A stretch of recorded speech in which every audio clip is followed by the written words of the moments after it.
Pozdrav svima, dobrodošli u najnoviji video. Danas smo odlučili pričati o prvim dvijema ekipama HNL-a, dakle o Hajduku i Dinamu, to jest Dinamu i Hajduku. Dinamo je ipak prvi zbog gol razlike, tako da evo počet ćemo sa Dinamom i njihovom utakmicom. Evo, možemo početi s Dinamom. Utakmica počela dosta onako sretno za Dinamo. Dogodila se greška u obrani Istre gdje je branič Istre Taraba dosta dodao ne baš najbolju loptu za golmana Kolića.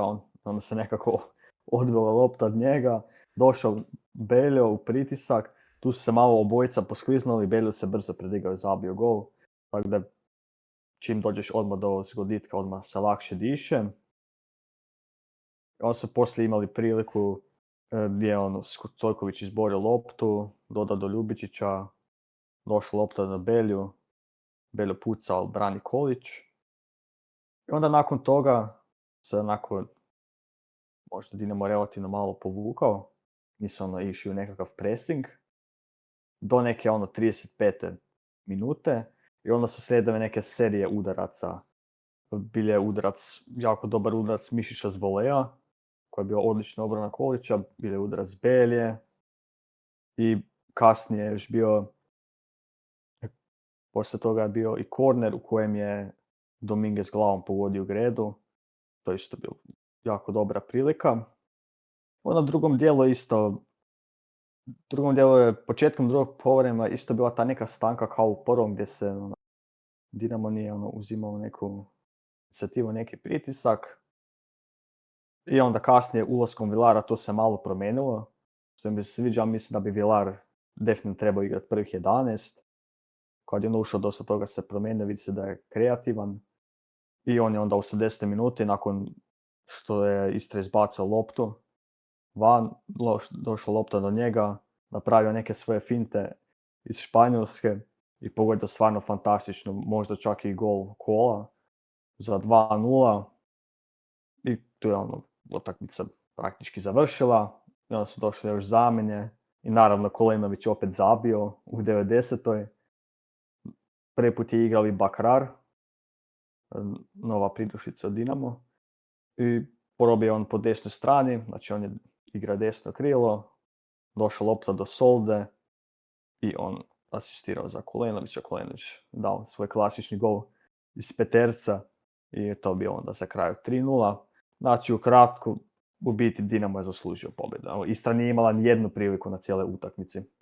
To može se vidjeti po statistici, ako vas zanima ta statistika. Da, mislim, nije uvijek statistika pokazatelj svega, ali dobro si ti to isprezentirao i stvarno mora se priznati Dinamo je zasluženo pobjedio i zasluženo je trenutno prvi. Dijeli, to jest ne dijeli, ali ima 12 bodova isto kao i Hajduk koji je igrao s Osijekom, što je definitivno, i to još na Opus Areni, dakle što je definitivno na prvu bilo malo zastrašujuće za Hajduk koji nije se još do kraja uigrao pod Garcijom, ali ipak to je izgledalo savršeno, gotovo savršeno, osim početka drugog dijela. Dakle, već u 11. minuti je Hajduk poveo golom Marka Livaja koji je riješio se te suše golova konačno. Karačić je uzeo loptu, opet Karačić odličan čitavu utakmicu, čitavih 100 minuta, jer se igralo 100 minuta, 10 minuta sudačke nadoknade je bilo, što je zanimljiva odluka suca, ali dobro. Da, Karačić je oduzeo loptu Omeroviću, dodao u Bambi koji je loptu proslijedio Livaj i Livaj je to lijepo špicnuo u sam kut. Dakle, jednostavno Hajduk, kad je Hajduk imao loptu,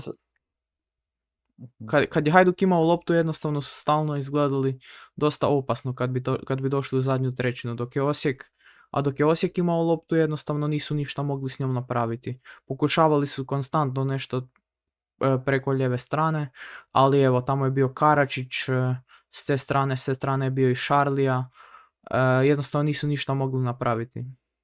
u napadačkom dijelu. Imali su onu priliku u 9. minuti Šopova, ali je Ivušić to obranio. Osim toga, stvarno na cijeloj utakmici toga i prilike Čoline u drugom dijelu u 56. minuti, stvarno osim te dvije prilike Osijek nije ništa konkretno napravio na utakmici. Da, ono što sam malo popratio, slažem se s tim, jednostavno nisu dovoljno konkretni. Jedno mogu pohvaliti kod Osijeka Bukvića, dosta dobro čitao igru, dosta je lopti oduzimao na sredini terena, pa Hajduk nije imao toliko prilika. Općenito, svaka oduzeta lopta je u biti bila od Bukvića. Jedno da u toj trećini nisu baš nešto uspjeli. I kad bi dobio Omerović neku loptu, vrlo brzo je izgubio, jednostavno je bio preveliki pritisak na njemu. Ili kad je prošao tamo po lijevoj strani, uvijek su bila po 3 igrača pored njega odmah. Da, jednom je uspio vratiti povratnu Jakupoviću u 54. ali blok Krovinovića i jedino što su dobili iz te situacije je korner.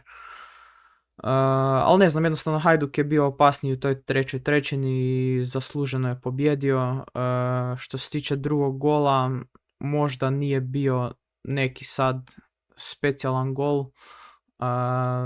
Onako reklo bi se iz ničega, praktički, s obzirom na to da je Osijek stvarno bolje ušao u drugi dio i bio bolja ekipa, ali Pukštas je uspio uzeti loptu Brbančiću na Hajdukovoj polovici, dodao Krovinoviću, Krovinović Livaj na stranu, on ubacuje, Šego zabija, dosta jeftin gol, što se mene pita, ali zaslužen, jer jednostavno Hajduk je toliko dobro se branio da branio i kad su imali loptu, jednostavno Osijek je izgledao slabašno. Evo, ne znam kako drugačije bi prokomentirao Osijek. Isto kao i u prijašnje 3 utakmice. Osijek dosta, zapravo protiv Rijeke su dobro izgledali, ali općenit dojam je da Osijek ni ove sezone neće biti u top 4. Za sada. Su igrali protiv 4 najbolje momčadi iz prošle sezone, znači Hajduk, Rijeka, Dinamo i Varaždin, pa to malo dosta biased. Sam da igraš protiv top 4 drugčije. Vidjet ćemo, ako će nakon 10 utakmica biti i dalje tako slabašno, onda se može reći. Pa da, Ja bi još mislim. malo pričekao. Ali da, definitivno, evo, sad igraju te 4 najbolje momčadi iz prošle sezone, sad igraju međusobne dvoboje, tako da vidjet ćemo kako će se to odigrati iduće kolo. Dakle, iduće kolo je jako zanimljivo. Igraju Dinamo i Varaždin i Hajduk i Rijeka, dakle jadranski derbi. Stvarno ne znam više što očekivati. Rijeka pobjedi Paok, pa sad onda izgubi od Varaždina, to još nismo ni prokomentirali. Da je Varaždin uspio dobiti Rijeku, doista jedno, ne znam, Rijeka je... Značenje što su ih uspjeli na Rujevici dobiti, jer ih nisu dobili već 3 godine. A ovako mislim da Varaždin uopće nije loša ekipa, ako nema svoj dan, Rijeka, Hajduk, Dinamo može ih dobiti, nisu uopće loši. Sad se pojačaju napadu, nije više kao prošle sezone.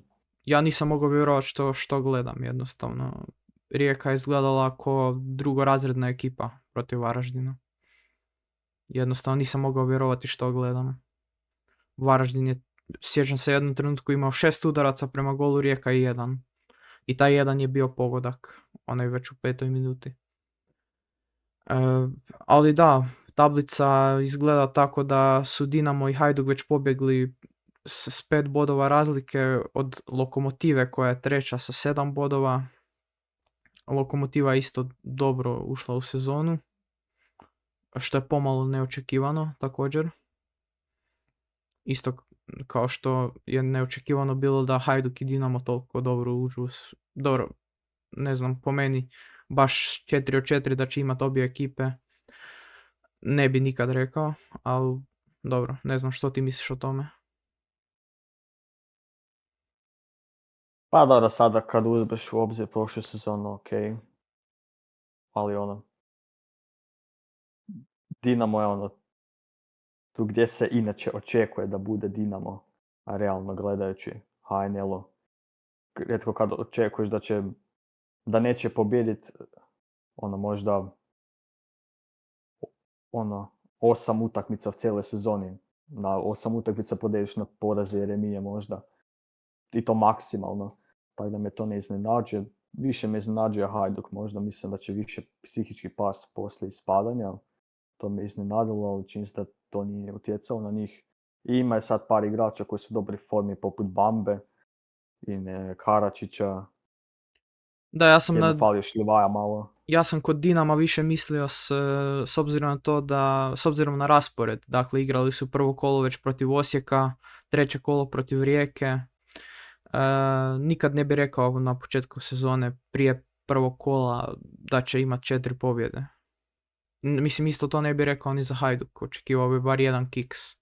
Ali eto, ovo nije prošla sezona, ovo je nova sezona i čini se da će Hajduk i Dinamo se boriti za titulu. Već sad tako izgleda.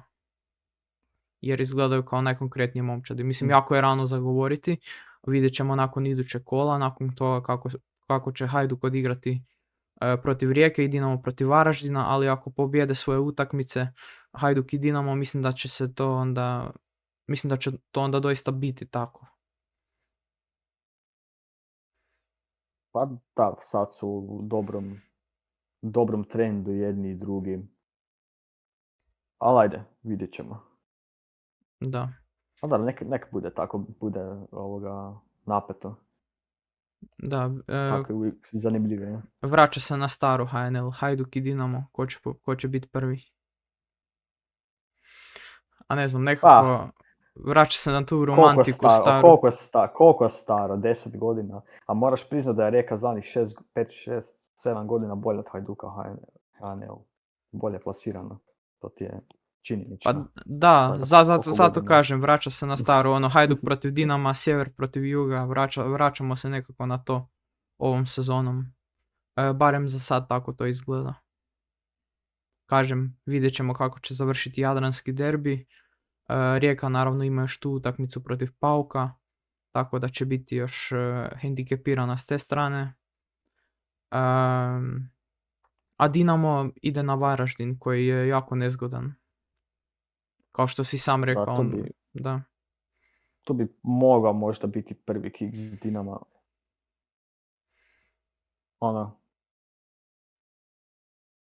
Pogotovo kod njih, dok su na gostovanju kod Varaždina. Ma jedino koga se trenutno plašim kao Dinamo je Varaždin i Rijeka, Hajduk. Tu eventualno može biti kiks. Hajduk jer je derbi, a Varaždin jednostavno nezgodni uvijek. Znači ne priznaješ da Hajduk igra dobro? Pa rekao sam da bi mogao biti kiks protiv Hajduka. Pa da, ali rekao si samo zato što je derbi. Ja mislim da Hajduk jednostavno igra dobro. Igra dobar nogomet. Konačno. Pod Garcijom. Tako da, ako bi Hajduk uspio pobijediti Dinamo, to bi samo bio dokaz Garcijinog dobrog rada po meni. Kao što su i do sad pobjeđivali. Ali ništa, vidjet ćemo idući tjedan protiv Rijeke. I Dinamo protiv Varaždina. 2 zanimljive utakmice. Tako da jedva čekamo te utakmice. I u međuvremenu ćemo navijati naravno za Rijeku u Europi da izbori Europsku ligu protiv Pauka i uspije obraniti tu prednost. Ništa, mislim da je to bilo sve za ovaj video. I da, hvala vam puno na gledanju, pozdrav.